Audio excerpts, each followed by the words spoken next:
그렇다면은 다낭성 난소 증후군의 가장 중요한 치료 방법이 과연 있을까요? 여성들이 가장 그 다낭성 난소 증후군을 걱정하고 위험하다고 인식하는 부분이 바로 어떤 부분이냐면은 비만이에요, 비만. 그럼 어떻게 하면은 이 비만을 갖다가 치료하고 체중 조절을 갖다 해야 할까요? 현재까지 가장 효과가 입증된 치료 전략 중에 하나가 바로 체중 관리인데, 현재 내 체중의 5에서 10%만 감량하더라도 월경 주기와 배란 리듬이 회복이 되고, 또 남성 호르몬도 적어지면서 여드름 다모증 같은 것도 많이 개선이 되고 무월경 증상까지 완화하고 기대할 수 있다는 보고가 많아요. 근데 문제는 잘못된 다이어트 방법 때문에도 상당히 증상을 악화시킬 수 있어요. 예를 들어 갖고 극단적으로는 간헐적 단식을 일주일 이상 하는 그런 사람들도 있고 그래요. 하지만 이런 방식은 신체가 에너지 부족 상태로 인지하게 만들고, 그 결과 기초대사량 감소나 스트레스 호르몬인 코티솔을 높여주고 또 배란 기능을 저하시켜주고 생리불순 악화로 이어질 수가 있어요. 더 심해지는 거죠. 다낭성 난소 증후군에서는 이미 인슐린 저항성이 존재하는 경우가 많기 때문에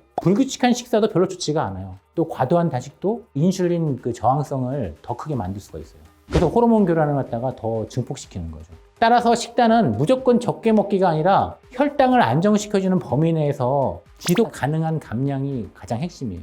탄수화물을 줄이고 현미나 귀, 잡곡 등 같은 거 있잖아요. 복합 탄수화물로 대체하면 또 돼요. 단백질을 충분히 섭취하되 운동을 꾸준히 해야 되는 거예요. 단백질을 섭취하게 되면은 인슐린 변동 정성이 많이 완화가 되고요. 포만감을 갖다 유지할 수가 있어요. 포화지방 섭취는 줄이고 불포화지방이 있는 거 있잖아요. 올리브유나 견과류, 아보카도 같은 거 적정하게 유지하는 거 먹는 게 되게 좋아요. 과식 방지를 위해서 하루에 총 열량 칼로리를 갖다가 원래 자기가 먹는 용량보다 500에서 1000칼로리를 갖다가 적게 먹는 것도 상당히 많이 권장을 갖다가 하고 있습니다. 운동도 또한 역시 오해가 있어요. 우리가 살 뺀다 그러면은 다낭성 난소 환자 중 일부는 체중을 빨리 줄이기 위해서 고강도 운동을 지나치게 하는 경우가 상당히 많아요.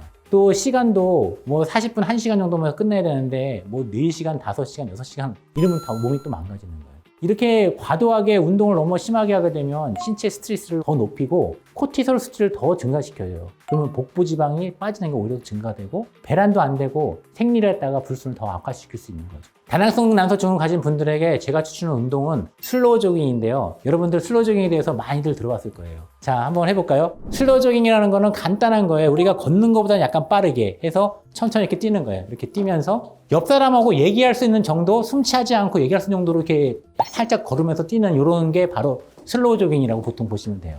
그리고 앞꿈치를 이용해서 앞쪽 발로 이렇게 가는 거죠. 더 천천히 가도 돼요. 이렇게 약간 걷는 것처럼 이렇게 가도 이렇게 슬로우 조깅에 들어가고, 여기 또 포인트가 있는데요. 시선은 턱을 들어야 돼요. 들고 앞을 보고 자연스럽게 경쾌하게 가는 게 좋아요. 직장에서도요. 잠깐 쉬는 시간에 이용해서 한 5분이든 10분간에 의자 책상에서 일어나서 이렇게 뛰는 거예요. 이러면 이 자체가 칼로리가 엄청나게 많이 소모됩니다. 보통에는 일주일에 한 2-3번 정도 하는 걸 추천드린다고 하는데, 그게 아니라 일상에서 이 슬로우 조깅은 계속 하는 게 다낭성 난소 증후군에서 탈피하고 싶은 분들이 해야 되는 근육입니다. 이렇게 되면요, 슬로우 조깅을 되면 가장 많이 영향을 받는 근육이 바로 종아리 근육이에요. 칼프 근육이라고 얘기를 하는데, 이 종아리 근육이 활성화되면 혈액순환이 엄청나게 많이 좋아져요. 당도 낮아지고요, 뱃살도 엄청나게 잘 빠져요.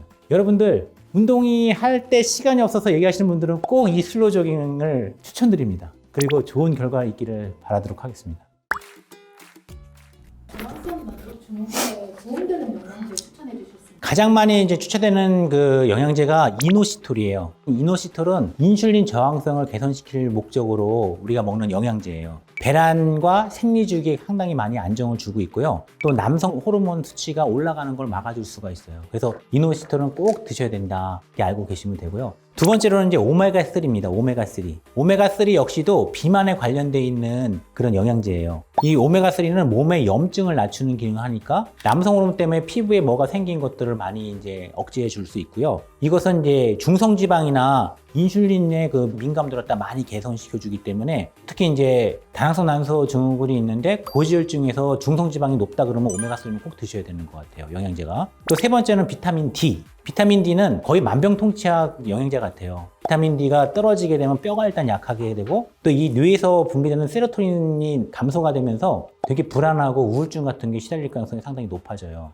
또 비타민 D는 면역 기능과 기분이나 무드에도 관련이 있기 때문에 꼭 추천받기를 원합니다. 그리고 네 번째는 이제 마그네슘이에요. 마그네슘은 이제 어떤 거냐면은 신경과 호르몬 사이의 긴장을 풀어주는 미네랄이에요. 상당히 중요한 거예요. 혈당을 조절해주고요. 얘는 그 또 생리전 증후군, 불안증 같은 거 있잖아요. 생리하기 일주일 전에 막 짜증도 많이 나고 잠만 뒷도 많이 오고 두통도 오고 그거 갖다가 이제 개선시켜줘요. 마그네슘이. 그 다섯 번째로는 이제 이 마그네슘과 동시에 같이 들어있는 게 아연이에요. 아연. 아연 같은 경우는 피부 쪽에 상당히 좋아요. 피부 질환, 또 여드름과 피지 감소에 상당히 많이 도움을 갖다가 준다고 돼 있고요. 이게 아연도 남성 호르몬의 조절을 갖다 많이 준다 그래요. 다낭성이 있으면 무조건 불임으로 이어져요. 아니에요. 다낭성 난소 증후군이 있다고 해서 무조건 불임이 되는 게 아니라 다낭성 난소 증후군 환자들 중에서도 10에서 한 20% 정도는 정상적인 생리를 하고 배란이 되는 경우가 많이 있어요. 모양은 다낭성 난소를 취하고 있지만 정상적으로 임신도 할 수 있다는 거죠. 그래서 어떤 엄마들 보면은 그 5년 동안에 임신이 안 되다가 갑자기 임신이 돼갖고 아기를 갖다가 출산했어요 하는 엄마들이 있어요. 그럼 보면은 다낭성 난소 증후군이 있다가 어쩌다가 한번 배란되는 시점에서 임신이 되는 어떤 그런 경우도 있습니다. 피임약을 먹으면 다낭성이 완치가 될 수 있나요? 그거는 이제 여성들이 생리를 안 하게 되면 막 불안해지고 어떤 심각한 질환에 걸릴 수 있을 것 같다 뭐 이런 생각에서 벗어나게 하기 위해서 단순히 생리만 유도해주는 치료법이에요. 그래서 이거는 근본 치료가 될 수가 없습니다.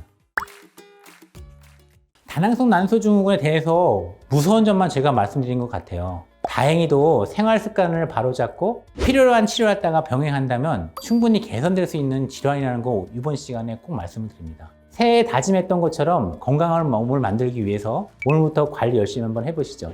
더 궁금한 게 있다면 아래 댓글로 남겨주시면 자세하게 알려드리도록 하겠습니다. 다낭성 난소 증후군 앓고 계신 분들 희망을 가지시고요. 우리가 단기간에는 안 되지만 꾸준히 노력하면 극복할 수 있는 그런 질환이라고 생각하시고 열심히 주치의 선생님 찾아가서 상담하고 또 치료를 받았으면 좋겠습니다. 네, 감사합니다.